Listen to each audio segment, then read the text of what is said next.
নমস্কার, আমি বন্দনা। আমার কিচেনে আপনাদের সবাইকে স্বাগত জানাই। আবারও এসে হাজির হয়েছি আলু দিয়ে মাছের ঝোলের একটি রেসিপি নিয়ে। আজ আমি তৈরি করব আলু দিয়ে রুই মাছের পাতলা ঝোল। আলু দিয়ে রুই মাছের পাতলা ঝোল রান্না করার জন্য আমি এখানে 8 পিস রুই মাছ নিয়েছি। মাছ আমি পরিষ্কার করে ধুয়ে নিয়েছি। সবার প্রথমে আমি ম্যারিনেট করব। পরিমাণ মতো হলুদের গুঁড়ো, আর লাগছে স্বাদ মতো লবণ।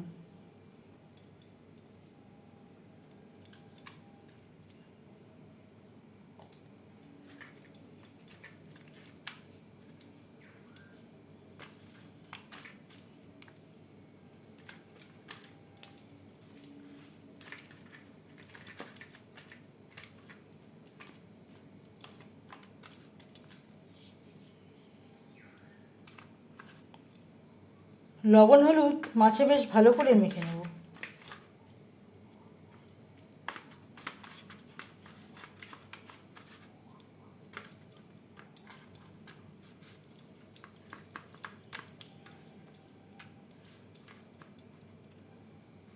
লবণ হলুদ মাছে বেশ ভালো করে মেখে নিয়েছি। তেল আমি গরম করে নেব। 5 মিনিট আমি রেস্টে রেখে দিয়েছিলাম। 5 চামচ রিফাইন্ড অয়েল গরম করে নিয়েছি। এবার দিয়ে দেব ম্যারিনেট করে রাখা মাছ।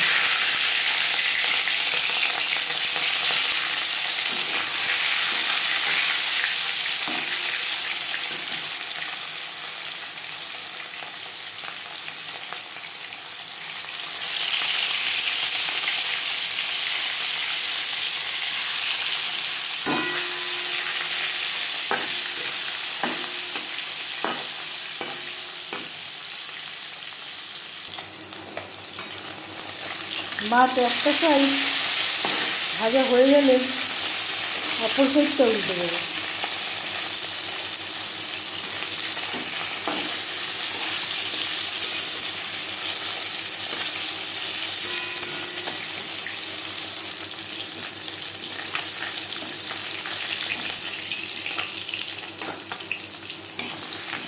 মাছ ভাজা হয়ে গেছে, একটা পাত্রে উঠিয়ে দেবো।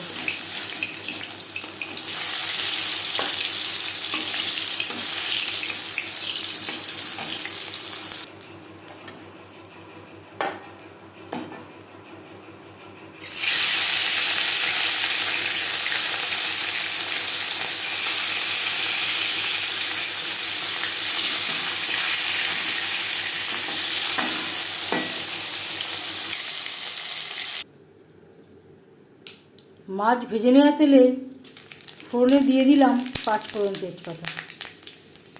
10-15 সেকেন্ড 5 ফোড়ন তেজপাতা ভেজে নেওয়ার পর দিয়ে দেবো আলু। আলু আমি খোসা ছাড়িয়ে পাতলা করে কেটে নিয়েছি আর পরিষ্কার করে ধুয়ে নিয়েছি।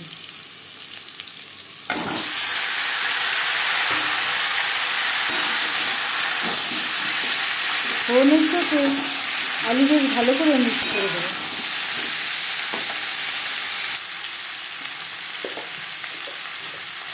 আর লাগছে পরিমাণ মতো হলুদের গুঁড়ো, স্বাদ মতো লবণ। লবণ হলে আলুর সাথে বেশ ভালো করে মিক্স করে দেবো।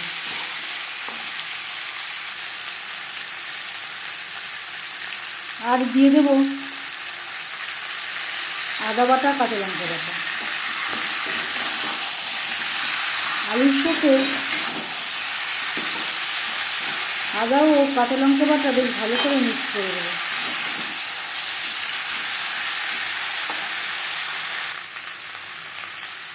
দিয়ে দেব 1 টেবিল চামচ ভাজা মশলা। এই রান্নাতে আমি কোনো রসুন পেঁয়াজ ব্যবহার করছি না।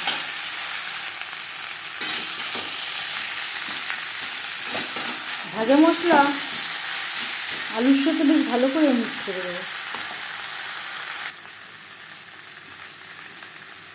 মশলার সাথে আলু বেশ ভালো করে ভাজা হয়ে গেছে। দিয়ে দেবো জল।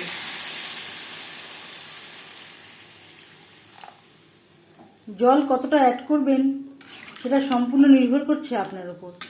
এখানে আমি একটু পাতলা ঝোল করব।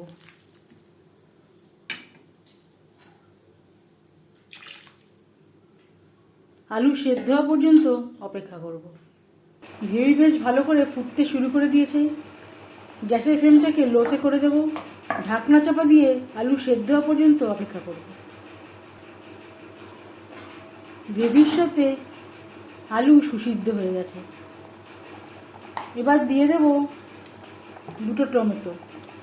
টমেটো আমি স্লাইস করে কেটে নিয়েছি।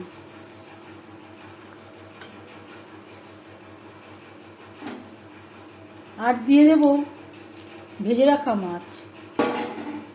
গ্রেভির সাথে মাছ আরও 3-4 মিনিট রান্না করব। গ্রেভির সাথে মাছ বেশ ভালো করে সুসিদ্ধ হয়ে গেছে। এবার যাচ্ছি ফাইনাল স্টেপে। সব শেষে দিয়ে দেব ধনেপাতা কুচি।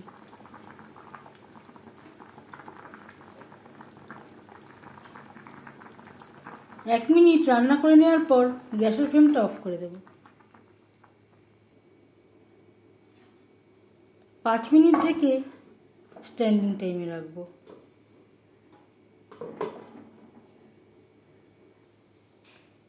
আলু দিয়ে মাছের পাতলা ঝোল রেডি সার্ভ করার জন্য। এই রেসিপিটি আমি রুই মাছ দিয়ে ট্রাই করলাম। আপনারা আপনাদের ইচ্ছে অনুযায়ী অন্য যে কোনো মাছ দিয়ে ট্রাই করতে পারেন। এই মাছের ঝোলের রেসিপিটি কেমন লাগলো অবশ্যই জানাবেন কমেন্টের মাধ্যমে। যদি এই রেসিপিটি ভালো লেগে থাকে লাইক করবেন, শেয়ার করবেন, সাবস্ক্রাইব করবেন আমার চ্যানেলটিকে। বেল আইকনটা ক্লিক করে দেবেন। যখন আমি নতুন ভিডিও আপলোড দেব তার নোটিফিকেশান সবার আগে আপনার কাছে পৌঁছে যাবে। আপনারা সবাই ভালো থাকবেন। এই ভিডিওটি দেখার জন্য ধন্যবাদ।